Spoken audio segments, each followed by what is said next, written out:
relación con lo que comentan, que creo que son apuntes que nos ayudan a ir encontrando orilla a este tema de la autodestrucción, me parece que es un tema en donde difícilmente tenemos absolutos. Sí.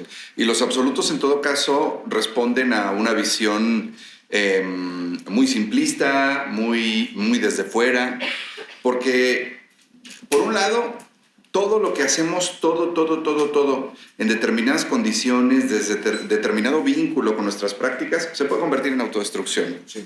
¿Sí? Normalmente la gente va al gym para cuidarse, porque quiere verse bien, pero la práctica del gym se puede convertir en una práctica autodestructiva. Sí. Ahora, cuando pensamos en autodestrucción, también quizá podemos pensar en un impacto directo en el cuerpo, pero no necesariamente. A veces uno se puede autodestruir en Twitter. Eres una figura pública, tienes un momento de calentura ideológica por lo que sea, sueltas una graciosada y al rato ya eres, ¿cómo se dice? Cancelado, ¿verdad? Funado. Meme. Sí, te conviertes en meme y bueno, ahí también. Entonces, ocurre de muchas maneras, incluso en el terreno del cuidado. Es increíble cómo lo que entendemos como cuidado fácilmente puede convertirse en un impedimento para vivir, para vincularte con los demás, para aceptar que, aunque tus aspiraciones están hasta acá, pues de momento solo te alcanza hasta aquí. O sea, hay una permanente, pues, una permanente brecha entre lo que deseas y lo que efectivamente puedes hacer. Sí. Y entonces, creo que tiene que ver con todo eso. Ahora, otra pregunta muy importante es, ¿autodestrucción para quién? ¿Sí? Yo recuerdo por ahí el caso de un curso que le dieron a cierto colectivo de profesionales de la salud mental, en donde les explicaban cómo debían sustituir que los chavos se cortaran, ¿sí? Por que se dieran ligazos. Entonces, está padre, ¿no? O sea, ahora no te cortes, ahora me obedeces a mí y te das ligazos para mí. Eso suena a Marqués de Sade. Perdón, pero suena a Marqués de Sade, ¿no? Yo soy el dueño de tu dolor. Bueno, me parece que ahí hay algo muy significativo porque mientras la autodestrucción, que se le llegue a ver así, tenga una utilidad para alguien más, bueno, podemos convivir con ello, ¿no? No nos va a importar demasiado que haya ciertas personas de nuestra esfera social que están sosteniendo lo que otros podemos disfrutar. Claro. Y que eso les está implicando un costo en términos de el tiempo que tienen para el ocio, el tiempo que tienen para disfrutar de su familia. Eso se les ve impedido. Y eso también es una forma de autodestrucción. Y bueno, sí, la palabra, ya sé, no quiero sonar a cierta persona que es muy famosa y que tiene el cabello blanco, pero eso es un rollo capitalista. Yo quisiera recuperar algunas ideas, bueno, a ver si puedo recuperar algunas ideas.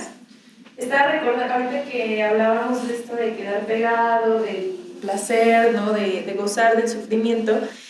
Estaba recordando esta película, Transpoiting, ¿no? Sí. El inicio, o sea, cuando comienza, ¿cómo se llama? Bueno, el personaje principal. ¿Ewan McGregor, el actor? Pero el personaje, ¿cómo se llama? Bueno, él empieza con un monólogo, ¿no? O sea, hablando de la adicción y dice, sí, todo lo que dicen es verdad, o sea, esto es miseria, esto es, sí, ¿no? Suciedad y lo que quieran, pero se les olvida algo importante, el placer, ¿sí? Si no fuera por el placer, no estaríamos haciendo esto, ¿no? Uh-huh. O sea que, bueno, pues la adicción es una manera de autodestruirse, ¿no? Uh-huh. Y él dice, si no hubiera placer, no estaríamos haciendo esto, no somos tontos, ¿no? Uh-huh. O sea, si no hubiera placer, no estaríamos haciendo esto.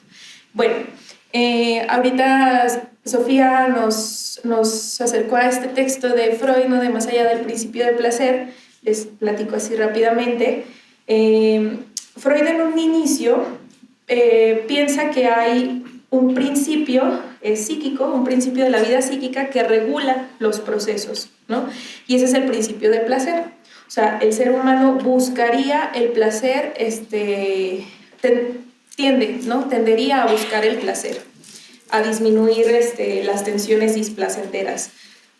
Freud pues desarrolla su teoría, su clínica y se da cuenta de que eso no es muy cierto, porque los pacientes se aferran a su padecimiento, ¿no? Y no quieren soltar su síntoma.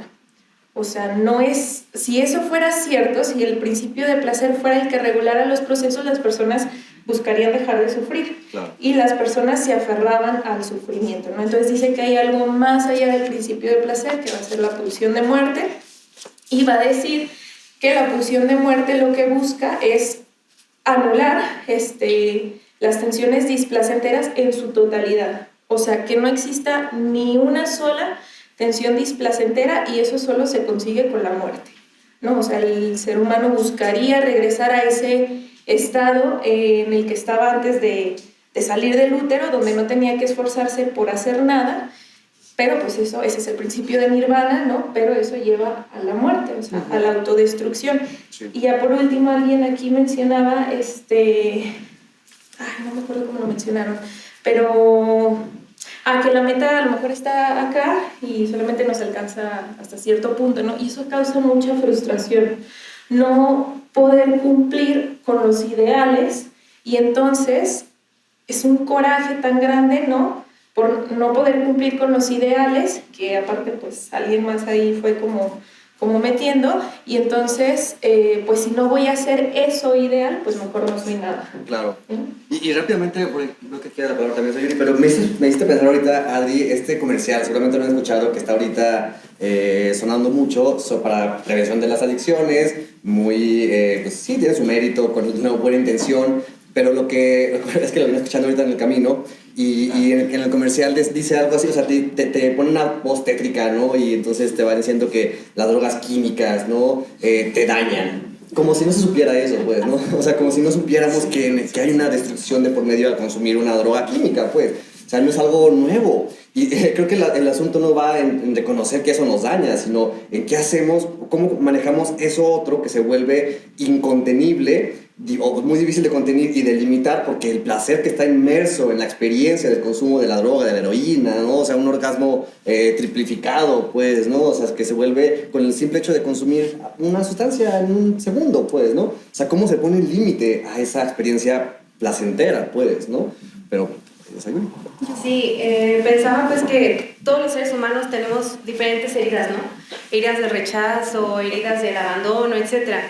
Y que estas heridas sufre otra vez esto, ¿no? Como no encuentro un lugar, alguien no me dio un lugar, entonces la autodestrucción también te da un lugar, al final de cuentas. El que se corta, el que se droga, la que esto, o sea, sí nos coloca al final de cuentas en un lugar, en esta sociedad, en este mundo, en tu familia, etcétera. Entonces, por eso también luego es bien complicado dejar de sufrir. Yo creo que en consulta lo vemos bien seguido, ¿no?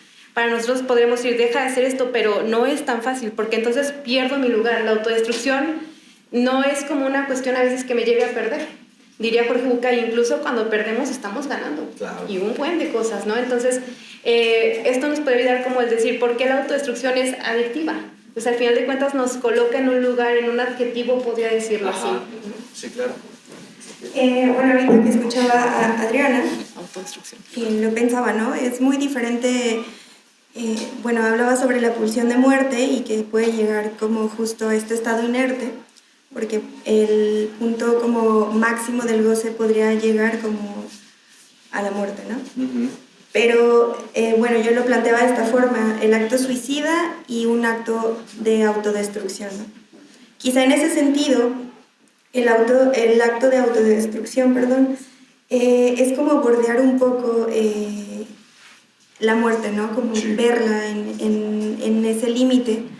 Y es que, bueno, sabemos de la vida porque pues también sabemos de la muerte, ¿no? Entonces, acercarnos a justo el borde que nos puede llevar a la muerte, quizá es una forma de sabernos vivos. Uh-huh, claro.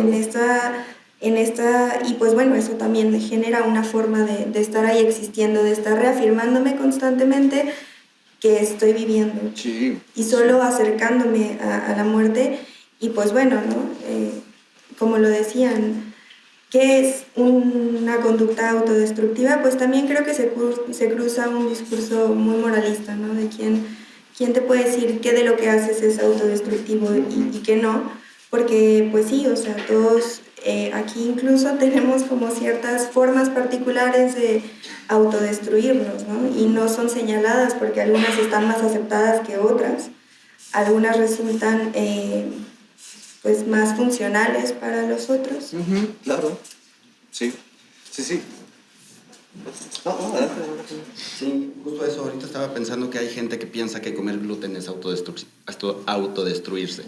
Entonces, pues es absurdo, ¿no? Bueno, dependerá del límite que pone cada uno, hasta dónde está la destrucción y hasta dónde no.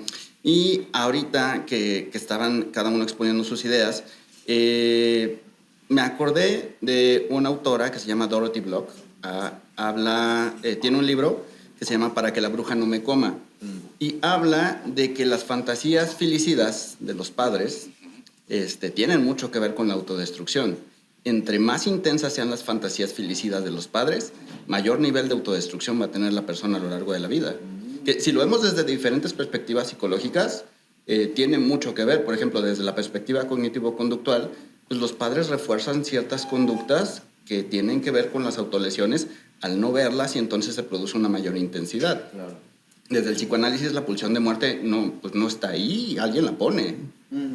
Sí, claro, bueno. Y creo que es importantísimo, y también retomando lo que decía Sofía, pues, porque también se me hizo pensar en una persona muy cercana a mí, ¿no? Muy querida, que en su historia, más en su juventud, con una experiencia pues de una historia de vida muy complicada en un principio, digamos que sí, la pulsión de muerte es muy a flor de piel. Recuerdo mucho que él comentaba, ¿no? Nos comentaba pues a las cosas que estamos con él, cómo pues justamente tendía a conductas muy de riesgo, de mucha adrenalina, como con esos intentos de desafiar la muerte, incluso de sentir con cierto control sobre la muerte, precisamente en un intento por sentirse vivo, pues, ¿no? Y hay algo justamente en esta experiencia de la intensidad con la que se vive, precisamente la experiencia cercana a la muerte, como este borde, o sea, que se puede bordear, como para precisamente darle un sentido de vida que va conectando con lo que también ha mencionado, ¿no? Al final de cuentas, el sentido me parece que va a ir conectando con lo que se nos ha dicho que le ha dado sentido a nuestra propia existencia, ¿no?